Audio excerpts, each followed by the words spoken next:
guys, it's the Friction here, Tiger Tank 12, however you want to call me, I don't really care, and welcome back to World of Tanks.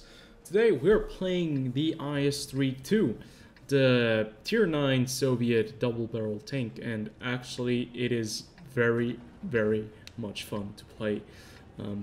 I have to be honest that after playing this game for such a long time, I've realized that I've been looking for new mechanics to, keep me interested in, something new to master and to learn. And the double-barrel tanks, I think, just came in at a perfect time. Up until recently, I've always been kind of a little bit skeptical about the double-barrel tanks because they are Soviet, and as you guys know, the Soviet tanks in this game kind of have bias towards them, and I thought that they might not be balanced at all, but it turns out that at least so far the Tier 8 and Tier 9 are balanced enough. I think the Tier 8 actually does have very good armor against other Tier 8 vehicles, while the Tier 9 on the other hand maybe does sacrifice a little bit of the armor since it's an IS-3 hull.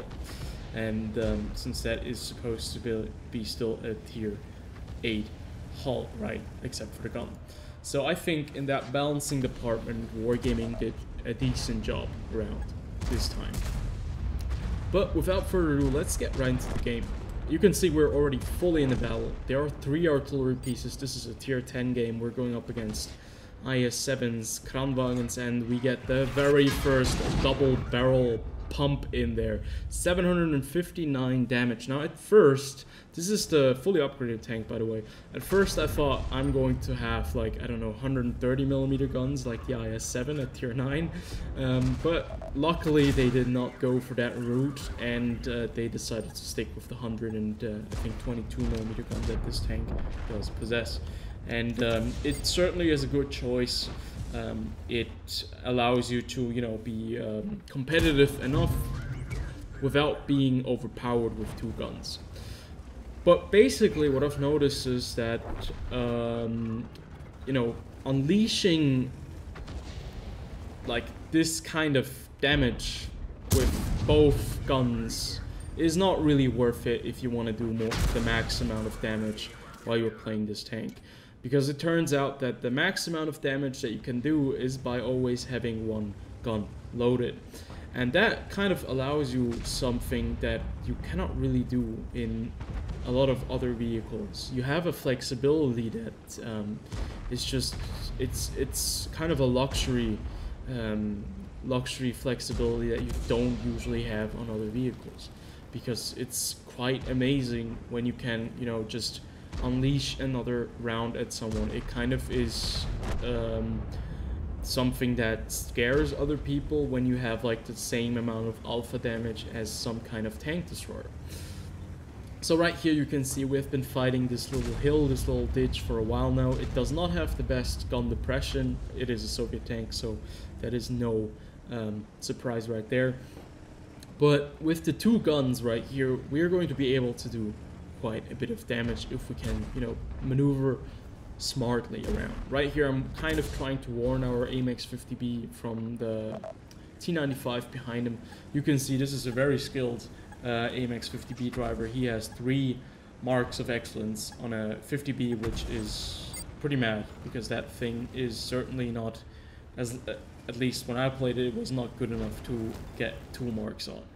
So right here we actually do pen the T95, which is quite an interesting thing. We penetrate the T95 with that 1 shell through his tracks, but we track him again and our T57 knocks him out of the game. So this game right here, where we had 3 artilleries on both sides, turns out to be quite competitive. We were still able to hold somehow. They did not decide to push. We did not decide to push, and we just kind of lived out the scraps of whatever the enemies would show us, and we would just push them at that time and punish them. I think my biggest concern in this game was not to get annihilated by 3 artillery pieces, because in the game previously to this, I was actually hit by Object 212, and he did, I think, 1,200 damage to me because he managed to penetrate the upper plate of my tank. So yeah, that is something you have to keep about. But to be fair, I've enjoyed the Soviet double-barrel tanks quite a lot. I'm trying to get the SD2, you know, and I'm probably going to be making a review on either one of those vehicles. And right here, this is kind of a very awkward scenario because I am able to take out this IS-32 right there, but somehow, I mean, he is already behind the wall, but we still managed to take him out.